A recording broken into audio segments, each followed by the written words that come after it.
கிறிஸ்துவுக்குள் மிகவும் பிரியமான தெய்வ பிள்ளைகளே, பரலோகமன்னா நிகழ்ச்சியின் மூலம் உங்களை சந்திப்பதில் என் இருதயம் கர்த்தருக்குள் மிகுந்த மகிழ்ச்சி அடைகிறது. இன்றைய பரலோகமன்னா கர்த்தரிடத்திலிருந்து பதில் வரும். இன்னைக்கு மனுஷங்களிடத்திலிருந்து பதில் வருமா அப்படின்னு யோசித்து பார்த்தா இல்லை. சில பேர் இருக்காங்க, எத்தனை முறை சொன்னாலும் எந்த பதிலுமே சொல்ல மாட்டாங்க. கேட்டால் நான் யோசித்து சொல்கிறேன்னு சொல்லுவாங்க.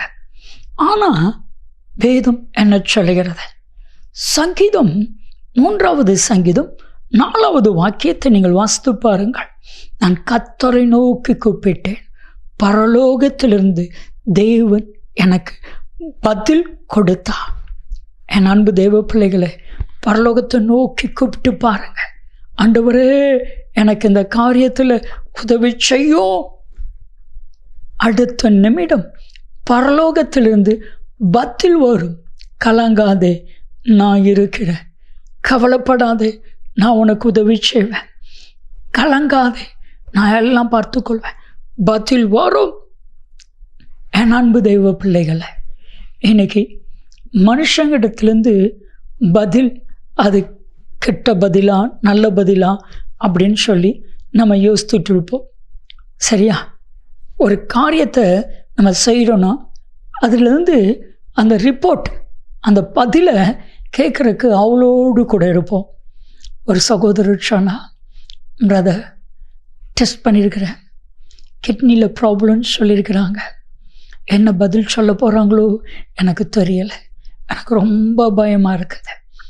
இப்போ ஆண்டவரிடத்தில் அவர் ஜெபிச்சார், நானும் அவர் இணைந்து ஆண்டவரிடத்தில் ஜெபித்தோம். கர்த்தரிடத்திலேருந்து பதில் வந்தது. பூரண சுகத்தை நான் கொடுப்பேன் அப்படிங்கிறது கர்த்தரிடத்திலேருந்து பதில் வந்தது. சாயங்காலம் ரிப்போர்ட்டை போய் வாங்கிட்டு வந்து என்று சொல்கிறாங்க ஆனந்த கண்ணீரோடு, ஆண்டவர் சொன்னது போல் என்னுடைய சரீரத்தில் கிட்னியில் எந்த ப்ராப்ளமும் இல்லை. டாக்டர்கள் பயங்காட்டிட்டாங்க. ஒரு டாக்டர் இல்லை, 3 டாக்டர்கள் அப்படியே என்னை பயங்காட்டினாங்க. பரலோகத்திலேருந்து கத்த பதிலை கொடுத்தான். என் அன்பு தெய்வ பிள்ளைகளை, வேதத்தை வாசித்து பாருங்க. சங்கீதம் 4:1 வாசித்து பாருங்க. நான் கர்த்தரை நோக்கி கூப்பிட்டேன், கர்த்தர் பதில் கொடுத்து இக்கட்டிலிருந்து, நெருக்கத்திலிருந்து என்னை விசாலத்தில் வைத்தார். பதில் என்ன தெரியுமா? நெருக்கத்திலிருந்து விசாலத்தில் கர்த்தர் உங்களை கொண்டு வைப்பா. இதுதான் பதில். ஏன் அழுகிறா? கர்த்தர் சொல்லுவா, உன்னுடைய கண்ணீரை ஆனந்த களிப்பாய் மாற்றுவேன். ஏசாயா 38:5 நீங்கள் வாசித்து பாருங்க. 2 ராஜாக்கள் 20:5 நீங்கள் வாசித்து பாருங்க.